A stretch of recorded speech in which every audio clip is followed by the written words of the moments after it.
کہ ڈنڈے کے زور پہ ہم نے ریاست کو جو ہے گھٹنے ٹیکنے پر مجبور کرنا ہے. ریاستیں گھٹنے نہیں ٹیکتی. ہمارے پاس انٹیلیجنس رپورٹس آنا شروع ہوئی کہ فائنل کال کی گارب میں کوشش کی جائے گی, قتل و غارت کی جائے, لاشوں کی سیاست کی جائے. اور کنٹینر کے اوپر سے ایک جو 16 سال کا لڑکا گرفتار کیا گیا وہ افغانی شہری ہے. 37 افغان شہری شریک تھے پی ٹی آئی کے پروٹیسٹ. ہم نے 45 بندوقیں باقاعدہ ریکور کی ہیں ان سے. مراد سعید سی ایم ہاؤس کے پی کے میں روپوش ہے. مراد سعید باقاعدہ نہ صرف شریک تھا اس پروٹیسٹ کے اندر بلکہ اس کے ساتھ ٹرینڈ جتھے موجود تھے جن کو ٹریننگ دی گئی تھی کہ وہاں پہ لاشیں گرانی ہیں. اس کے ہمراہ وہاں پہ اسلحے سے لیس تربیت یافتہ دہشت گرد موجود تھے. اچھا نہیں لگتا فیڈرل گورنمنٹ وہاں پہ ریڈ کرے اور کہے جی ہم نے اس کو پکڑنا ہے. فورن میڈیا پہ بھی ایک پروپیگنڈا کیا جا رہا ہے کہ جو فیک ویڈیوز بنا رہے ہیں, غزہ فلسطین کی تصویریں اور ویڈیوز استعمال کر رہے ہیں.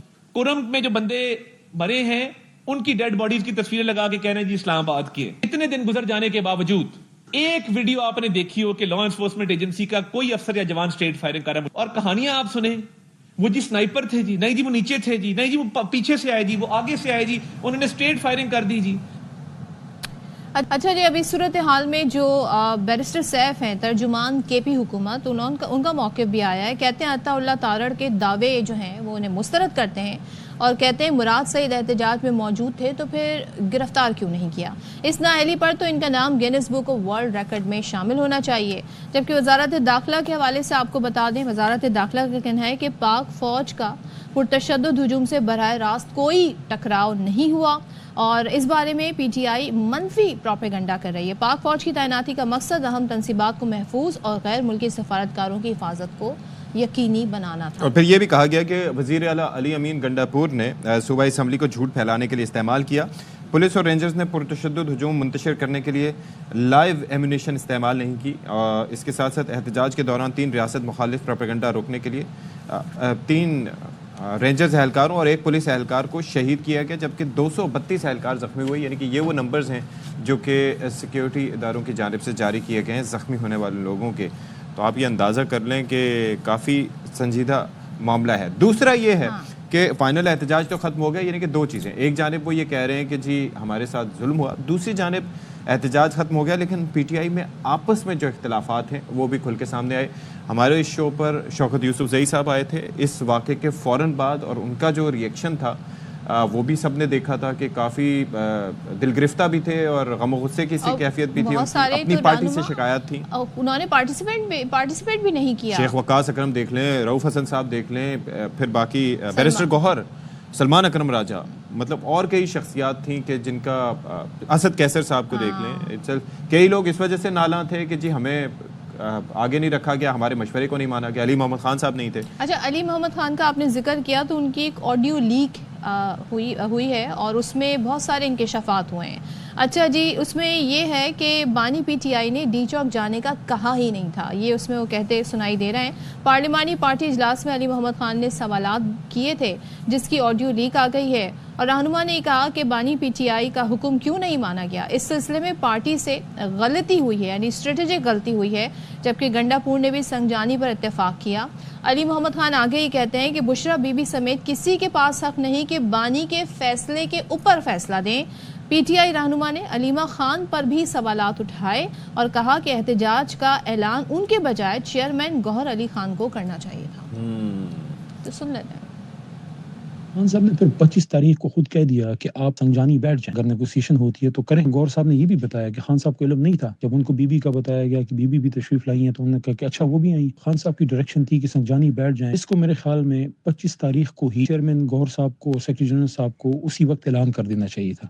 اس میں جو ایک ڈیلے ہوئی ہے نا کنونس کرنے کے لیے, تو بی بی صاحبہ شاید نہیں مانی, حکیم صاحب تو ایگری تھے کہ ہمیں نہیں جانا چاہیے آگے. میرے خیال میں یہاں سے ایک اسٹریٹجک غلطی ہوئی ہے کہ جب خان صاحب نے اجازت دے دی تھی سنجانی بیٹھنے کی تو ہمیں نہیں جانا چاہیے تھا, اپنے لیڈر کے حکم پہ عمل کرنا چاہیے تھا. سب سے میری ریکویسٹ ہوگی کہ خان صاحب کے احکامات پہ عمل کروائیے, چاہے وہ سی ایم صاحب ہوں, چاہے وہ بی بی صاحبہ ہوں, چاہے وہ علیمہ آپا ہوں. کسی کے پاس یہ اختیار اور حق نہیں ہے کہ عمران خان صاحب کے فیصلے کو اس کے اوپر کوئی اور فیصلہ لاگو کرے یا اس کو کہے کہ میں نہیں مانتا. خان صاحب نے کہہ دیا تو کہہ دیا. یہ میری درخواست ہے, اس جماعت کو آپ ایک تنظیمی جماعت بنائیے, اس میں فیصلہ سازی کے نظام کو صحیح کیجیے. اسی میں ہماری اتفاق و اتحاد ہے, ورنہ ٹوٹ کے یہ پارٹی خدا نخواستہ اس کو نقصان پہنچ جائے گا. اچھا, اس کے اندر ایک چیز بڑی امپورٹنٹ ہے صدف کہ آپ یہ دیکھیے ذرا کہ جب یہ سیزنڈ لیڈرز ہوتے ہیں پارٹی میں, علی محمد خان صاحب جیسے, باقی جو لوگ ہیں, شوکت یوسف زئی صاحب جو بتاتے ہیں کہ 1996 سے میں پارٹی کا حصہ ہوں, انہوں نے یہ علی محمد خان صاحب نے ایک بڑا اہم نقطہ اٹھایا کہ اس پارٹی میں تو موروثیت نہیں تھی، اس پارٹی میں پارٹی موجود ہے تو بانی پی ٹی آئی کی عدم موجودگی میں why want they calling the shots, اور جب بانی نے کہہ دیا کہ اسلام آباد میں آنا ہے، ڈی چوک نہیں جانا، تو پھر اس فیصلے کو کوئی اور کیسے سپرسیڈ کر سکتا ہے؟ علیمہ خان صاحبہ نے کیوں کال دی؟ تو یہ وہ کویسچنز ہیں، اور اس وجہ سے جو پارٹی کا اصل ورکر ہے وہ نالا ہوتا ہے۔ پر یہ بھی اٹھتا ہے کہ جب یہ کال دی گئی انیشیلی طور پہ، جب علیمہ خان صاحب کی طرف سے جب یہ اعلان کیا گیا، تب یہ پارٹی رہنما جو ہیں انہوں نے اس خاموش وقت کیوں تھے؟ یہ تمام تر سوالات اٹھائے، اور اس وقت ہم بھی حیران ہو رہے تھے کہ پارٹی لیڈرشپ نے آ کر یہ اعلان، ظاہر ہے ہم لوگ یہ سوال اٹھا رہے تھے کہ مختلف لوگ، اس وقت تو کہا جاتا تھا کہ وہ ان کی ہمشیرہ ہیں تو وہ جو ہے وہ جذباتی ان کا لگاؤ ہے، لیکن آپ کو پتہ ہے پہلے ایک سٹیٹمنٹ جب انہوں نے دیا تھا کہ یہ چاہتے ہی نہیں ہے کہ وہ باہر آئے، you remember once when it was cancelled, اس کے بعد سے پھر ہم نے یہ بیان دیکھا، اور لیکن اس دفعہ جو اسٹیٹمنٹ آیا تھا تو ہم بھی یہ سوال اٹھا رہے تھے کہ why is she giving the dates, کیا اب یہ اختیار ان کے پاس ہے یا بشرت صاحبہ کے ساتھ ہے، کس کے پاس ہے؟ اچھا جی، اب ایک پی ٹی آئی کے فائنل احتجاج کے بعد پہلے تو یہ کہا جاتا رہا کہ سینکڑوں افراد کو اس میں قتل کیا گیا ہے، اس کے بعد یہ اب بیانیہ سامنے آیا کہ بانی پی ٹی آئی کی صحت بہت خراب ہے، انہیں جیل سے نکال کر کسی اور جگہ منتقل کر دیا گیا ہے، اور پھر اس میں جو ٹویٹر یعنی کہ سابقہ ٹویٹر اور موجودہ ایکس ہے، اس کے آفیشیل ہینڈل ہے ان کا پی ٹی آئی کا، اس سے پوسٹ کی گئی جس سے یہ دعویٰ کیا گیا کہ جیل میں بانی سے بنیادی سہولیات بھی واپس لے لی گئی ہیں اور ان کا علاج بھی نہیں کیا جا رہا۔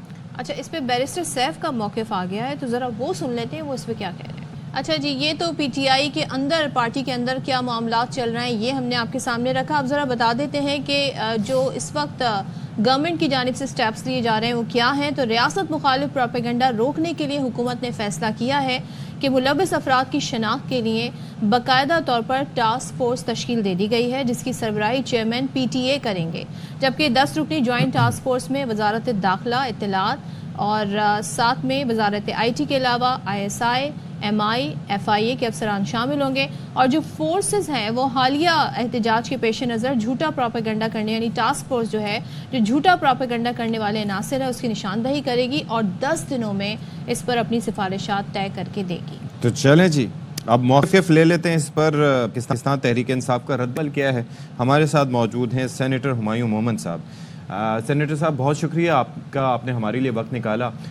اس وقت 2 چیزیں ہیں جو اسلام آباد کے واقعے کے بعد کافی پریشان کن ہیں۔ ایک تو یہ ہے کہ پارٹی کے اندر سے کافی ساری چیزیں سامنے آ رہی ہیں جس سے ایک اختلافات کی، اور خاص طور پر ایک ایسا لگ رہا ہے کہ پارٹی نہ اس وقت جب یہ پروٹیسٹ ہو رہا تھا اس میں آن پیج تھی اور نہ اب ہے، اور سوالات بھی اٹھ رہے ہیں۔ دوسرا، حکومت کی جانب سے اب مزید سختی سے نمٹنے کا اس معاملے پہ کہا جا رہا ہے۔ مراد سعید صاحب کا نام لیا جا رہا ہے کہ جی وہ نہ صرف یہ کہ جتھے کو لیڈ کر رہے تھے بلکہ پشاور میں سیم ہاؤس میں بھی وہ چھپے ہوئے ہیں، بلکہ موجود ہیں ابھی بھی وہاں پر۔ تو اس حوالے سے کیا اس وقت پارٹی میں رائے پائی جاتی ہے؟ آپ لوگ کیا سوچ رہے ہیں، کیا کر رہے ہیں، کس طریقے سے پارٹی کو منظم آپ لوگ رکھیں گے؟ بسم اللہ الرحمن الرحیم، ایاک نعبد و ایاک نستعین۔ دیکھیں، پارٹی تو بالکل منظم ہے، ڈفرینس آف اوپینین ہر جگہ پہ ہوتا ہے۔ ڈفرینس آف اوپینین آپ دیکھیں کسی بھی جگہ پہ جب لیڈر ہوتا ہے تب بھی ہوتا ہے، جب لیڈر نہیں ہوتا زیادہ ہوتا ہے۔ میں 2-3 باتیں کرنا چاہتا ہوں جو آپ لوگ باتیں کر رہے تھے، and I was listening to that۔ سب سے پہلے آپ لوگ کہہ رہے تھے کہ جی یہ سارے لیڈر کہہ رہے ہیں کہ جی فلانے نے یہ کہا، علیمہ خان نے یہ کہا، بشرا بی بی کا، تو ان کی باتیں کیوں مانی؟ میرا سوال یہ اٹھتا تھا کہ ان کی بات ہم اس لیے سن رہے تھے کہ ہماری جو پولیٹیکل لیڈرشپ تھی اس کو عمران خان سے ملنے کی اجازت نہیں تھی۔ جب وہ وہاں گیپ آتا ہے تو یہ یاد رکھیں، جب بھی کسی جگہ پہ ویکیوم آتا ہے وہاں پہ کسی نہ کسی ایسے شخص کو آپ نے سننا پڑتا ہے جو اس جگہ پہ جاتا ہے۔ اور اس دوران میں یہ 8, 10, 12 دن یا 3-1 ہفتے جس دوران میں پاکستان تحریک انصاف کے in spite of court orders the leadership was not allowed، leadership کو نہیں الاؤ کیا گیا تھا کہ وہ عمران خان سے ملے۔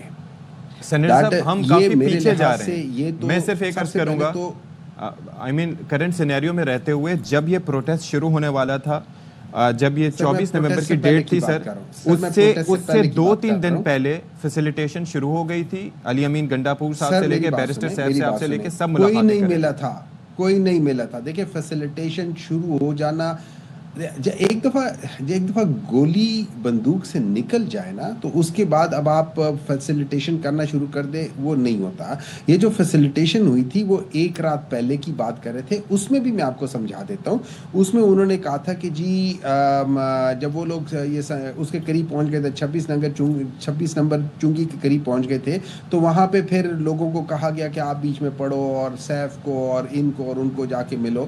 دیکھیں وہاں پہ بھی جب بات آئی کہ جی آپ کہ عمران خان نے کہا کہ آپ سنجانی چلے جاؤ یا ادھر چلے جاؤ، whatever he was seeing, اس کا جواب یہ آیا تھا پاکستان تحریک انصاف کی طرف سے کہ ٹھیک ہے جو وہ کہیں گے ہم وہی کریں گے، ہمیں ان سے بات کرا دو. اچھا جواب میں کیا ملا؟ جواب میں یہ ملا کہ جی جو اڈیالہ جیل ہے وہاں پہ ٹیلی فون سروس نہیں ہے.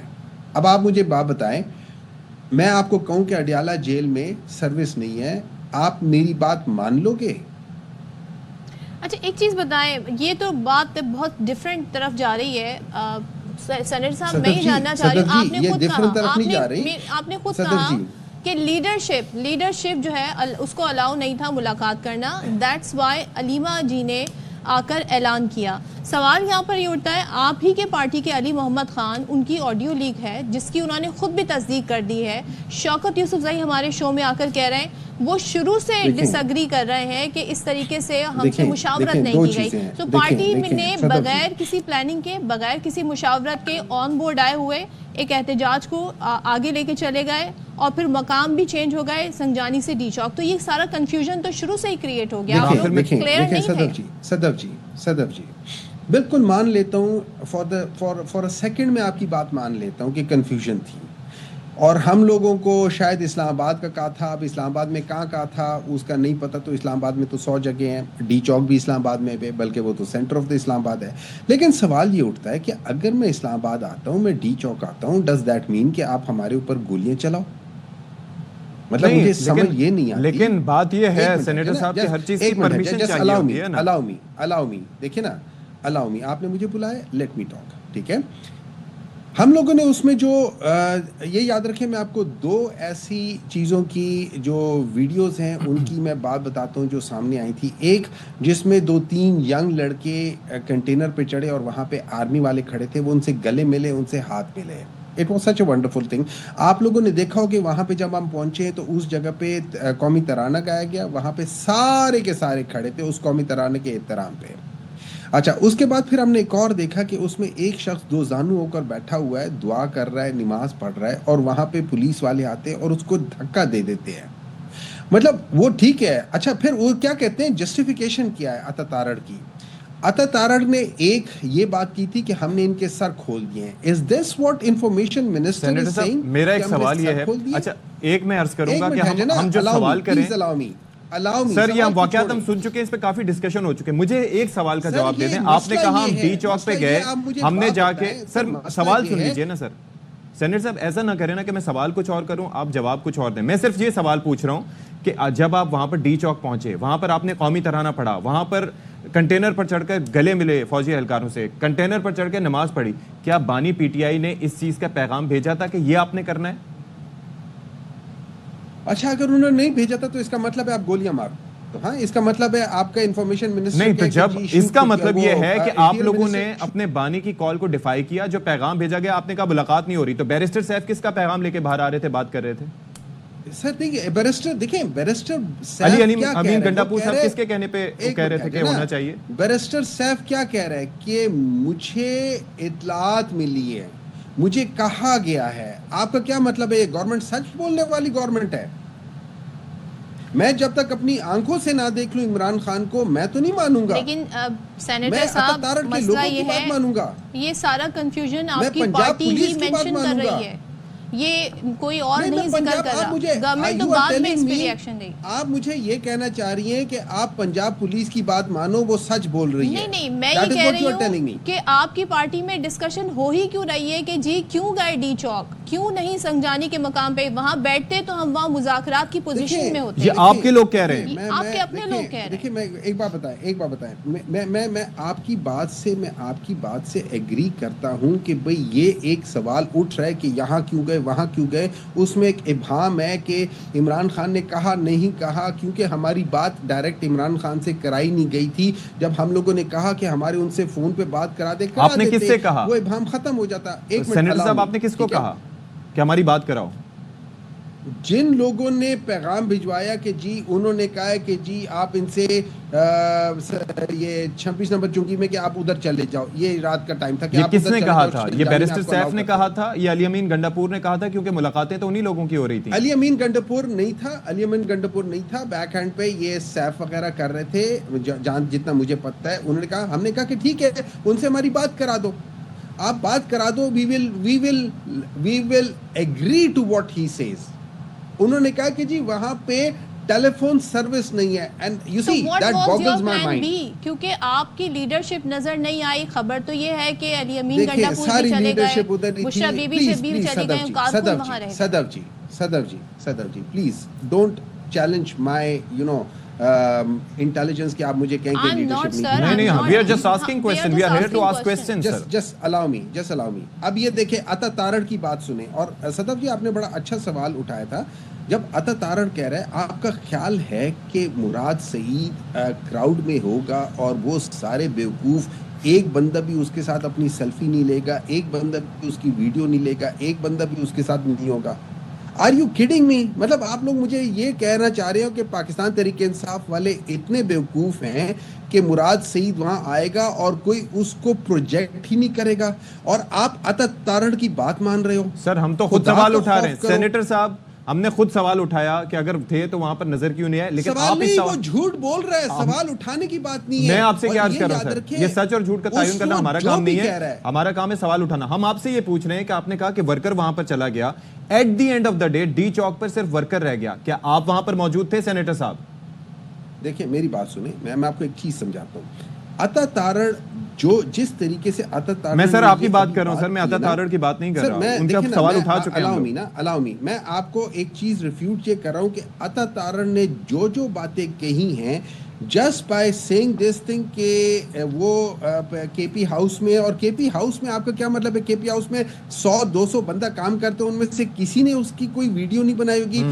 یہ اس نے ایک بات جھوٹ بولی ہے, starting from everything regarding اس جلسے کے, اسٹارٹنگ فرام ایوری تھنگ کہ وہاں پہ کیا کہہ سکتے ہیں اسلحہ تھا, اسٹارٹنگ فرام اس لحاظ سے کہ وہاں پہ گولیاں نہیں چلی, اسٹارٹنگ فرام اس لحاظ سے کہ یہ ساری چیزیں. عطا Tarar is lying through his teeth. ٹھیک ہے, وی گاٹ یور پوائنٹ. اب مجھے یہ بتائیے کہ آپ نے کہا کہ ہماری لیڈرشپ جو ہے وہ کنفیوز تھی. ہم نے کہا کہ ہماری بات کراؤ نہیں تو ڈی چوک میں جائیں گے. ڈی چوک میں کارکن گیا, بشرا بی بی گئیں, علی امین گنڈاپور گئے, بعد میں وہ بھی وہاں سے چلے گئے. آپ سمیت پی ٹی آئی کی لیڈرشپ کیا وہاں پر موجود تھی؟ دیکھیں میں آپ کو بتاتا ہوں, وہاں پہ ایک بہت بڑی تعداد پی ٹی آئی کی لیڈرشپ کی بالکل موجود تھی. اچھا میں آپ کو یہ بھی بتا دیتا ہوں, وہاں پہ جو لیڈرشپ تھی نا, جسٹ الاؤ می, ٹھیک ہے نا, الاؤ می. وہاں پہ بہت زیادہ کے پی کے بہت زیادہ لیڈرشپ تھی وہاں پہ. اچھا ان کے یہ جو جہاں پہ تھے نا, میں آپ کو ایک چیز سمجھاتے تو, یہ جہاں پہ تھے دیٹ واز بٹوین جو کلثوم پلازا چوک اور جو پل ہے وہ جو سینٹورس والا پل, ٹھیک ہے, ان کے درمیان میں مینلی لیڈرشپ تھی. اس سے آگے چائنا چوک تک اور کلثوم کے درمیان میں مینلی آپ کے جو تھے نا, یہ وہ گئے تھے, ورکرز گئے ہوئے تھے. آپ کو پتہ ہے ورکرز نارملی ذرا, اور آپ یہ دیکھیں کہ پولیس نے سب کو چھوڑ کر 1450 کارکن پکڑے لیکن لیڈر ایک بھی نہیں پکڑا. اس لیے میں آپ کو بتا رہا ہوں جو لیڈرشپ چونکہ ذرا پیچھے تھی, کارکن ذرا آگے تھے. ان لوگوں نے جو ایکشن ہوا ہے وہ ہوا ہے from the D Chowk onwards towards Kulsoom ہوا ہے. اچھا اگر آپ اب مجھے یاد نہیں ہے کہ وہ کس چینل کا وہ تھا, یہ رپورٹر تھا, اس نے بتایا تھا وہ پہلے گیا تھا سب سے لوگوں سے پوچھا تھا کہ علی امین کہاں ہے اینڈ دین پیپل ٹک ہم ٹو علی امین گاڑی میں نظر آیا. اس کے بعد پھر اس نے دکھایا کہ وہاں سے ایک دم وہ شروع ہو گئے تھے, لوگ بھاگنا شروع ہو گئے تھے, پھر اس کے بعد وہ تھے. تو اگر آپ دیکھیں تو وہ اس سے تو جو لوگ سینٹورس کے قریب تھے یا جو لوگ کلثوم چوک سے آگے تھے دے مینیج ٹو اسکیپ. جو لوگ بٹوین کلثوم کے وہ تھے اور ٹورڈز تو پھر آپ یہ مانتے ہیں سینیٹر صاحب کہ اٹ واز بیڈلی پلانڈ اور آپ کے پی سے تو اس لیے آ سکتے, یہ آپ کے حماد اظہر صاحب کہہ رہے ہیں. حماد اظہر صاحب کا سٹیٹمنٹ ہے کہ دیکھیں ہم پنجاب سے نہیں آ سکتے بیکاز ہمارے پاس حکومت کی کوئی ریسورسز کوئی مشینری نہیں ہے, ہم کے پی سے آ جاتے ہیں. سندھ سے کوئی نہیں گیا, کراچی سے کوئی نہیں گیا. دیٹ واز بیڈلی پلانڈ دھرنا احتجاج وٹ ایور, اور پھر کارکنوں کو چھوڑ کے وہاں پر لیڈرشپ غائب ہو گئی. اس کو ایسے سمجھ کریں تو آپ کیا کہیں گے؟ دیکھیں میں ہر ایک کی بات کا ریسپیکٹ کرتا ہوں. Everybody has their own opinion. میں آپ کو اپنا اوپینین بتاتا ہوں.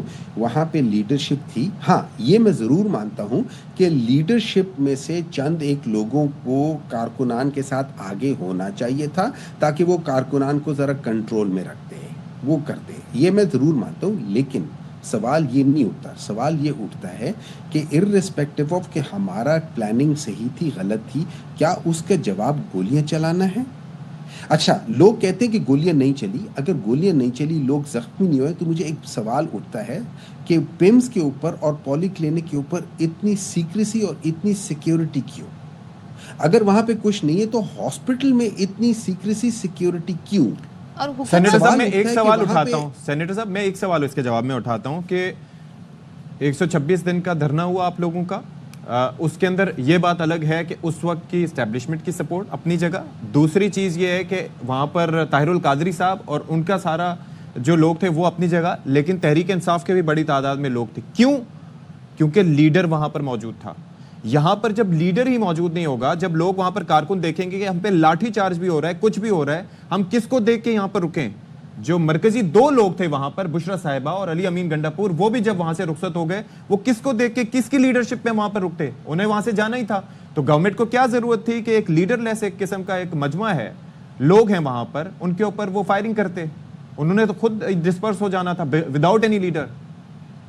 میری بات سنیں, یہ پورا کا پورا قافلہ بغیر عمران خان کے نکل کے آ رہا تھا نا. اگر عمران خان جیل میں ہے, اس کے باوجود آپ پورے پنجاب کو بند کر دو, آپ 6 موٹر ویز کو بند کر دو, آپ 6 کے 6 موٹر ویز کو بند کر دو. اتفاق کی بات ہے 6 کے 6 موٹر ویز ایک ہی ٹائم پہ ریپیئر کے لیے چلے گئے. آپ جھوٹ بول رہے ہو لوگوں کے ساتھ, سر عام جھوٹ بول رہے ہو. آپ کی بات پہ کون یقین کرے گا؟ بیرسٹر گوہر, رؤف حسن صاحب, شیخ وقاص اکرم. دیکھیں آپ مجھے ایک بات بتائیں, کیا سارے 6 کے 6 موٹر ویز ریپیئر کے لیے بند ہو گئے تھے؟ کیا 6 کے 6 آپ کو سارے کے سارے پنجاب کے اندر آپ کو نہیں پتہ چلا کہ کس طریقے سے بندش کی گئی تھی, کنٹینر لگائے گئے تھے؟ کیا آپ کو نہیں پتہ ساری جو کیا کہتے ہیں اسے, یہ ہائی ویز تھی وہ بند ہو گئی تھی؟ آپ بتائیں, ایک بندہ جیل میں ہے اور اس کی ڈر سے آپ یہ, اور پھر آپ جھوٹ بول رہے ہیں سب کو کہ ریپیئر کے لیے کر رہے ہیں. میں آپ کی بات کیوں مانوں؟ ایک جھوٹے کی بات میں کیوں مانوں؟ آپ کو مجھے کون گارنٹی دے رہا ہے کہ اس بار جھوٹ نہیں بول رہے؟ مجھے ایک بات بتائیں, آپ لوگوں نے پروپیگنڈا کیا ہے, یہ متی اللہ جان کے خلاف جو FIR کٹی تھی, کیا وہ پروپیگنڈا نہیں ہے؟ کیا وہ جھوٹ نہیں ہے؟ کیا وہ فیک نیوز نہیں ہے؟ اور یہ فیک نیوز کون پہنچا رہا ہے؟ یہ فیک نیوز تو گورنمنٹ پہنچا رہی ہے. تو میں PTA کے جو چیئرمین ہیں, جنرل صاحب ہیں, میں ان سے کہوں گا کہ سب سے پہلے تو آپ گورنمنٹ کو پکڑے. انہوں نے یہ جو فیک نیوز کے متی اللہ جان کو پکڑا, اس کے اوپر FIR کاٹی ہے کہ اس نے پولیس والوں سے بندوق چھین کے ان کے اوپر تانی ہے. اس سے بڑا فیک نیوز ضمانت بھی ہو گئی نا 10,000 کے مچلکوں پہ. ضمانت نہیں, وہ FIR is a proof. FIR is a proof. یہ تو آفیشیل پروف ہے. اچھا مجھے سینیٹر صاحب one last thing, who is calling the shots in PTI right now? The leadership of the PTI is calling the shots and they will always call the shots. رہی بات بہن کی اور بیوی کی, ان کا حق بنتا ہے کہ ان کے لیے نکلے, but they are not the authority within the PTI. We respect them because they are related to Imran Khan. But within the party ان کی کوئی ایسی پوزیشن بھی نہیں ہے, کوئی ایسی کوئی چیز بھی نہیں ہے. That is for sure. Salman اکرم راجہ صاحب کو منا رہے ہیں پھر آپ لوگ؟ دیکھیں جی, سلمان اکرم راجہ کے اندر ایک آنر ہے, وہ لوگوں کی طرح یہ جو اس وقت گورنمنٹ ہے ان کی طرح وہ بے حس اور جسے کہتے ہیں نا امورل والی بات نہیں ہے کہ انہوں نے کہا ہے کہ یار میں نہیں نکل سکا بیکاز آف دی کنڈیشنز تھے، میں اس کے باوجود نہیں نکل سکا تو مجھے ریزائن دینا چاہیے. اور یہاں پہ یہ لوگ جھوٹ بول رہے ہیں. یہ کہتے ہیں کہ یار وہ بندے جس کو ہم نے گرایا تھا وہ مرا نہیں ہے، صرف اس کے کندھے ٹوٹ گئے ہیں، ہڈیاں ٹوٹ گئی. خدا کے بندو، ہمارے پیسوں کی بیسس پہ آپ لوگوں کو پیسے مل رہے ہیں، آپ لوگ وہاں بیٹھے ہو گورنمنٹ میں، آپ ان کو گرا رہے ہو. چلیں جی، thank you so much, you got your point sir. اس حوالے سے ڈیٹیلز بھی ظاہر آنا باقی ہیں. Thank you so much. Senator Humayun Muhammad ہمارے ساتھ تھے اور اپنا پوائنٹ آف ویو رکھ رہے تھے. بریک لیتے ہیں.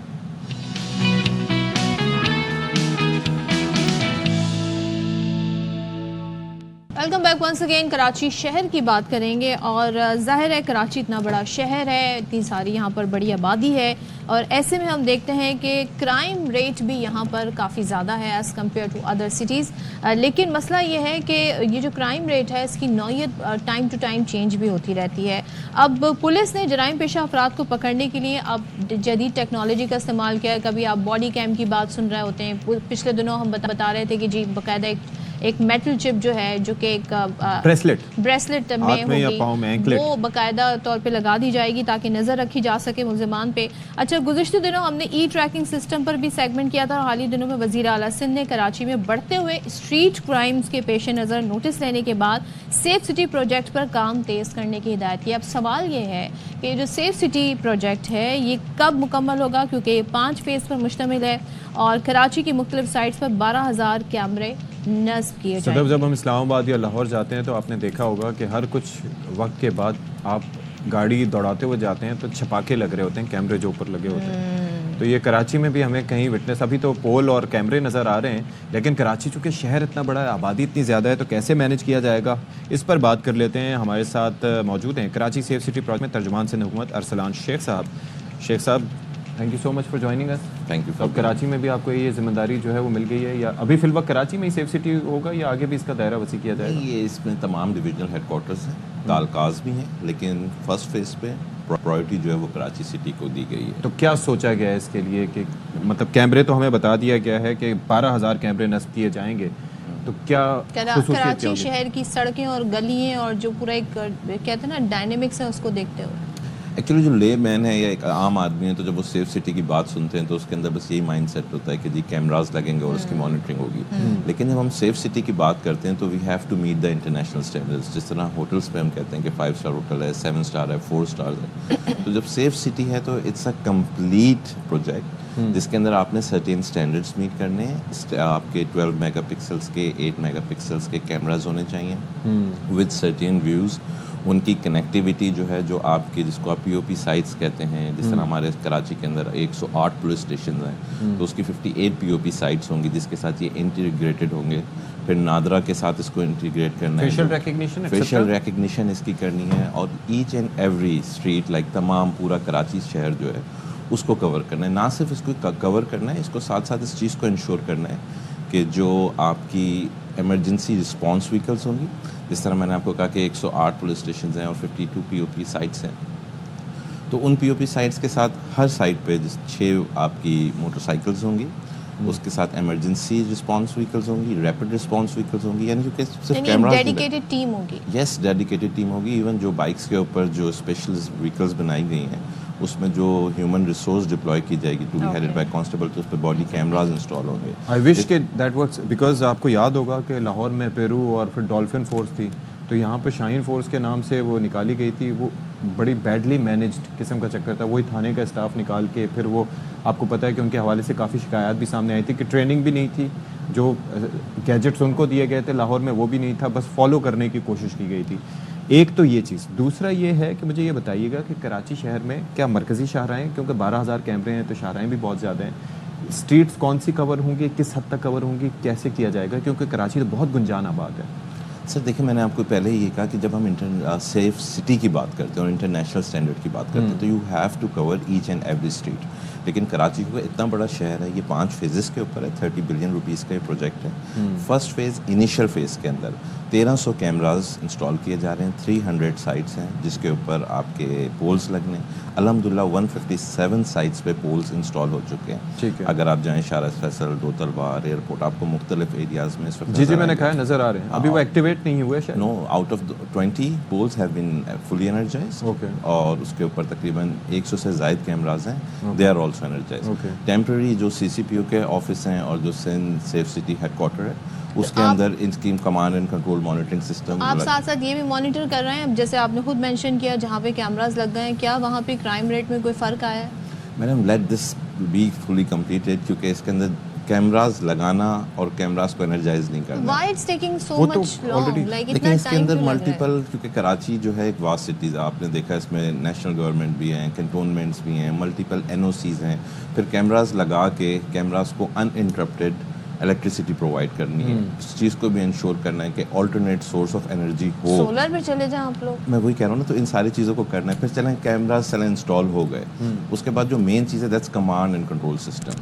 تو اگر آپ کا گزر ہو گورا قبرستان کی طرف سے تو آپ دیکھیں گے کہ 1 ایکڑ سے اوپر پورا ایک کمانڈ اینڈ کنٹرول سسٹم بن رہا ہے, بلڈنگ بن رہی ہے جس کے اندر 2 فلور بیسمنٹ پہ ہیں اور 6 floor. And who will have the control? یہ الگ سے ایک اتھارٹی جو ہے سندھ گورنمنٹ اس کو دیکھے گی. It's call safe city authority. Okay, ٹھیک ہے, یہ آپ کی پورے سندھ سیف سٹی اتھارٹی کے نام سے اتھارٹی بنائی گئی ہے.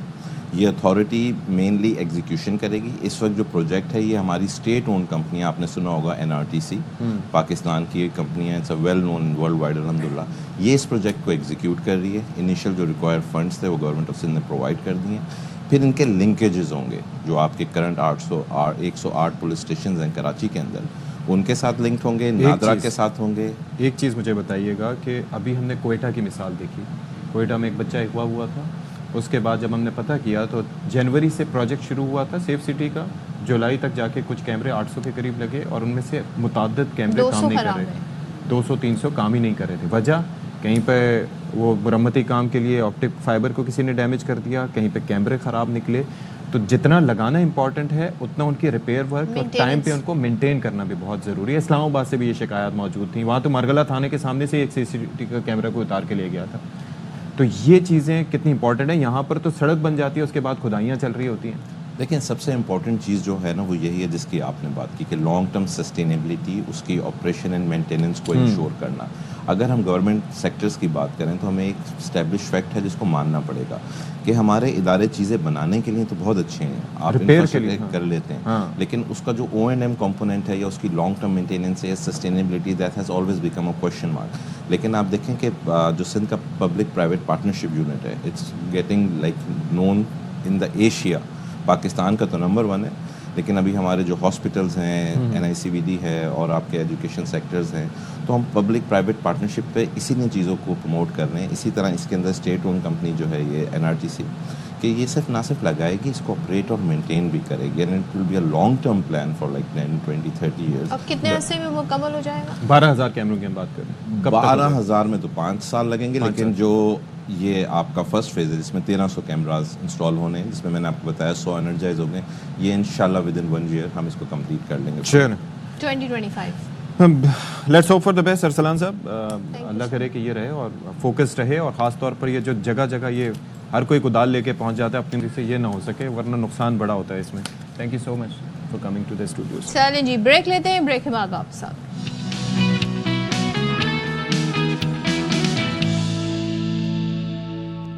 Welcome back once again. اس سے پہلے سیگمنٹ کی طرف بڑھیں, آپ کو اپڈیٹس دے دیتے ہیں. پولیس کی جانب سے بانی PTI کی مزید 3 مقدمات میں گرفتاری کے لیے ATC میں درخواست دی جائے گی. بابر ملک سے جان لیتے ہیں. بابر بتائیے. آج یہاں بانی PTI کا آج 6 روزہ جسمانی ریمانڈ مکمل ہونے پر انسداد دہشت گردی کی خصوصی عدالت میں پیش کیا جائے گا. راولپنڈی انسداد دہشت گردی کی خصوصی عدالت سے آج راولپنڈی پولیس کے IO کی جانب سے رجوع کیا گیا ہے کہ وہ تھانہ سول لائن, تھانہ وارث خان اور تیسرا 3 تھانوں میں جو ہے وہ 3 تھانوں میں بانی PTI کی گرفتاری ان کو مطلوب ہے. پہلے شامل تفتیش کی درخواست ہوگی, اس کے ساتھ ہی گرفتاری ڈالی جائے گی. یوں آج مزید 3 مقدمات میں بانی PTI کی گرفتاری ڈالنے کے لیے پولیس نے انسداد دہشت گردی کی خصوصی عدالت سے رجوع کر لیا گیا ہے.